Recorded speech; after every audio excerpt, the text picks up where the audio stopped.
Hello నేను CS రావు. BJP తమిళనాడులో పాగా వేసేందుకు సరికొత్త ఎత్తుగడని ప్రయోగించింది.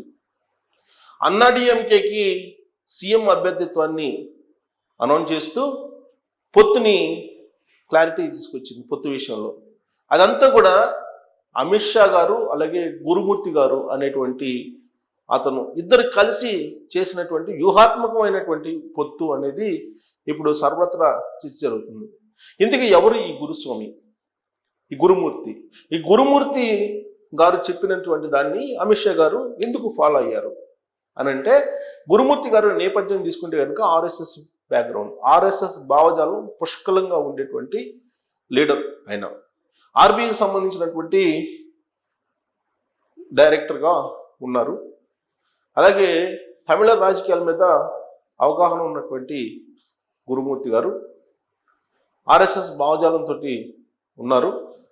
ఆయన తమిళ రాజకీయాల్లో లేదంటే తమిళనాడులో బీజేపీ గెలవాలి అంటే, బీజేపీ అధికారంలో రావాలి అని అంటే ఖచ్చితంగా అన్నాడీఎంకే అభ్యర్థిని ముఖ్యమంత్రి అభ్యర్థిగా ప్రకటించాలి, లేదంటే ప్రజలు యాక్సెప్ట్ చేయరు అనేటువంటి విషయాన్ని అమిత్ షా గారికి చెప్తే అమిత్ షా గారు గురుమూర్తి గారి మాటలు విన్నారు అని చెప్పి తెలుస్తోంది.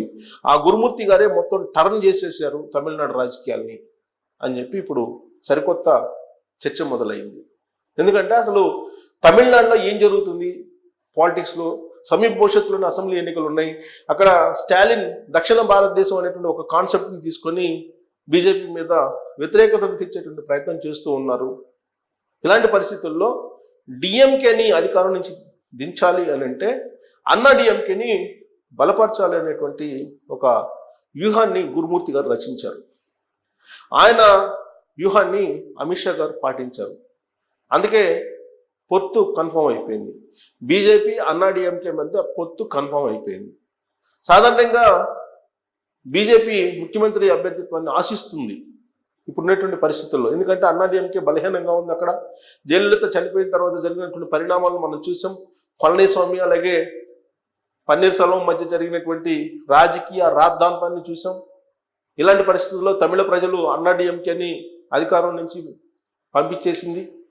అక్కడ స్థానిక సంస్థల ఎన్నికల్లో కూడా అన్నాడీఎంకే బలంగా లేదు. మరోవైపు హీరో విజయ్ అక్కడ పార్టీని పెట్టారు, ఆ పార్టీ బలోపేతం అవుతుంది. ఇలాంటి పరిస్థితుల్లో అన్నాడీఎంకే సొంతంగా అధికారంలోకి వస్తుంది అన్నటువంటి నమ్మకం లేదు. డిఎంకే ఇప్పటికీ కూడా బలంగా ఉంది అనేటువంటి అభిప్రాయం సర్వత్రా కనిపిస్తుంది, వినిపిస్తుంది కూడా. పైగా స్టాలిన్ రాబోయేటువంటి రోజుల్లో దేశవ్యాప్తంగా కూడా ఆయన హవా కొనసాగేటువంటి అవకాశం ఉంది. ఇండియా కూటమిలో బలమైనటువంటి లీడరు స్టాలిన్, డిఎంకే నడిపిస్తూ ఉన్నారు ఆయన. అలాగే ఆయన సంతానం, ఆయన వారసత్వం కూడా బలంగా ఉంది. కాబట్టి తమిళ ప్రజలు మళ్ళీ డిఎంకేకే పట్టం కట్టేటువంటి అవకాశం ఉంది అనేటువంటి పరిస్థితుల్లో ఒక్కసారిగా అన్నాడీఎంకే బీజేపీ మధ్య పొత్తు కన్ఫర్మ్ అయిపోయింది. సాధారణంగా ముఖ్యమంత్రి అభ్యర్థిని ముందుగా ప్రకటించరు బీజేపీ పొత్తు పెట్టుకుంటే కనుక చాలా చోట్ల. కానీ దక్షిణ భారతదేశంలో ఈక్వేషన్ మార్చుకుంది. ఆంధ్రప్రదేశ్లో ఏ విధంగా అయితే వ్యూహాన్ని అనుసరించిందో అదే వ్యూహాన్ని ఇప్పుడు తమిళనాడులో కూడా అనుసరిస్తూ ఉంది. పళనిస్వామి మాజీ సీఎం, ఆయన్నే ముఖ్యమంత్రి అభ్యర్థిగా ఎన్నికల ముందు అనౌన్స్ చేసి అన్నాడీఎంకేనే రాబోయేటువంటి రోజుల్లో అధికారంలోకి వస్తుంది, దానికి సంపూర్ణమైనటువంటి మద్దతు ఇస్తున్నామని చెప్పి అమిత్ షా గారు అనౌన్స్ చేశారు. దాంతో బీజేపీ అన్నాడీఎంకే మధ్య పొత్తు ఫైనలైజ్ అయిపోయింది. ఇక ఎన్నికలకు సిద్ధమవుతుంది. తమిళనాడు ఎన్నికలకు, తమిళనాడు అసెంబ్లీ ఎన్నికలకు అన్నాడీఎంకే బీజేపీ కూటమిగా సిద్ధమవుతున్నాయి. బహుశా విజయ్ కొత్తగా పార్టీ పెట్టాడు, అతను కూడా కలుపుకునేటువంటి అవకాశం ఉంది. ఈ ఈక్వేషన్ కనుక చూస్తే మనకు ఆంధ్రప్రదేశ్ రాజకీయపరమైన ఈక్వేషన్ మనకు కనిపిస్తూ ఉంది. జనసేన, బీజేపీ, తెలుగుదేశం పార్టీ ఈ మూడు కలిసి 93% స్ట్రైక్ రేట్ తోటి ప్రభుత్వాన్ని ఏర్పాటు చేశాయి. సేమ్ ఇలాంటి ఫార్ములానే తమిళనాడులో కూడా ఇంప్లిమెంట్ చేయబోతూ ఉన్నారు. ఎప్పుడైతే బీజేపీ అన్నాడీఎంకే పొత్తు కుదిరిందో పవన్ కళ్యాణ్ గారు కూడా రెస్పాండ్ అయ్యారు. అది తమిళనాడుకు మంచిది, అన్నాడీఎంకే తోటి పొత్తు పెట్టుకొని బీజేపీ వెళ్ళడం అనేది శుభ పరిణామం, ఆహ్వానించదగ్గ పరిణామం అని చెప్పి పవన్ కళ్యాణ్ గారు కూడా రెస్పాండ్ అయ్యారు. సో రాబోయేటువంటి రోజుల్లో అక్కడ కూటమి గెలవబోతుంది అనేటువంటి సంకేతాన్ని పవన్ కళ్యాణ్ గారు కూడా ఇస్తూ ఉన్నారు. ఎందుకంటే దక్షిణ భారతదేశంలో ఆయన్ని ఒక పొలిటికల్ స్టార్గా బీజేపీ క్రియేట్ చేసింది పవన్ కళ్యాణ్ గారిని. ఈ మధ్యకాలంలో దక్షిణ భారతదేశ దేవాలయ యాత్ర కూడా చేశారు పవన్ కళ్యాణ్ గారు. సో ఇప్పుడు పొత్తుల మీద ఆయన రెస్పాండ్ అయ్యారు. తమిళనాడులో ఫైనల్ అయినటువంటి పొత్తుల మీద రెస్పాండ్ అయ్యారు పవన్ కళ్యాణ్ గారు.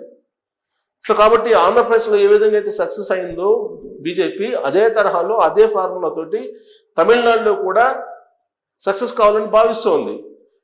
సో విజయ్ పార్టీ, కొత్త పార్టీ, ఆ పార్టీతో కూడా పొత్తు పెట్టుకునేటువంటి అవకాశం ఉంది. ఇప్పటి వరకు అయితే బీజేపీ అన్నాడీఎంకే పొత్తు కన్ఫర్మ్ అయిపోయింది. దీంతో తమిళనాడు రాజకీయాల్లో ఒక్కసారిగా ఒక హైప్ క్రియేట్ అయింది ఆ కూటమికి. ఇప్పటి వరకు స్టాలిన్ గ్రాఫ్ బాగుందని చెప్పి అనుకున్నారు. స్టాలిన్ పైగా ఇటీవలనే చెన్నై కేంద్రంగా చేసుకొని ఇండియా కూటమికి సంబంధించిన భాగస్వామి పార్టీలతో సమావేశాన్ని ఏర్పాటు చేశాడు.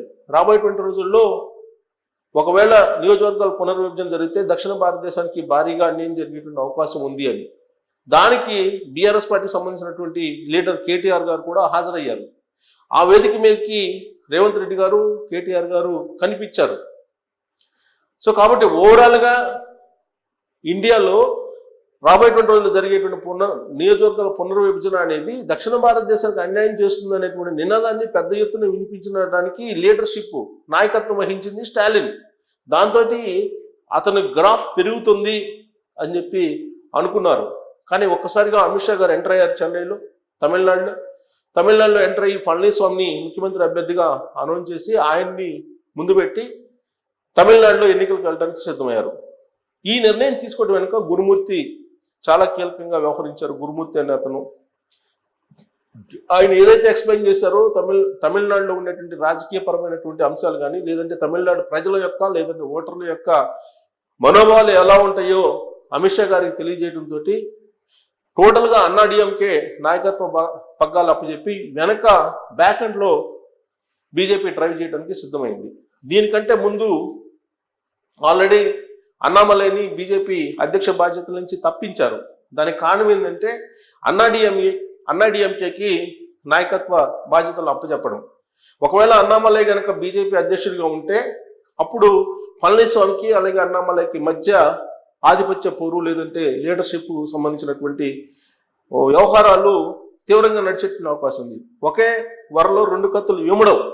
అందుకే అన్నామలైని పక్కన పెట్టేశారు. అన్నామలైని పక్కన పెట్టేసి పూర్తిగా ఇప్పుడు అన్నాడీఎంకే తోటి నడవడానికి బీజేపీ తమిళనాడులో సిద్ధమైంది. ఏదో ఒక రకంగా దక్షిణ భారతదేశంలో బీజేపీ ప్రభుత్వాలు ఉండాలి. అటు భాగస్వామ్య ప్రభుత్వాలు అయినా కావచ్చు, లేదా డైరెక్ట్గా అధికారంలోకి రావడానికైనా కావచ్చు.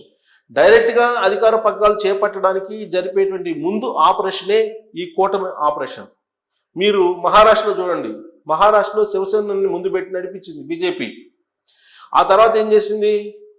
శివసేనని తునాతునకలు చేసేసింది, ఏక్నాథ్ షిండేని క్రియేట్ చేసింది. అలాగే మిగతా రాష్ట్రాల్లో కూడా చేసింది.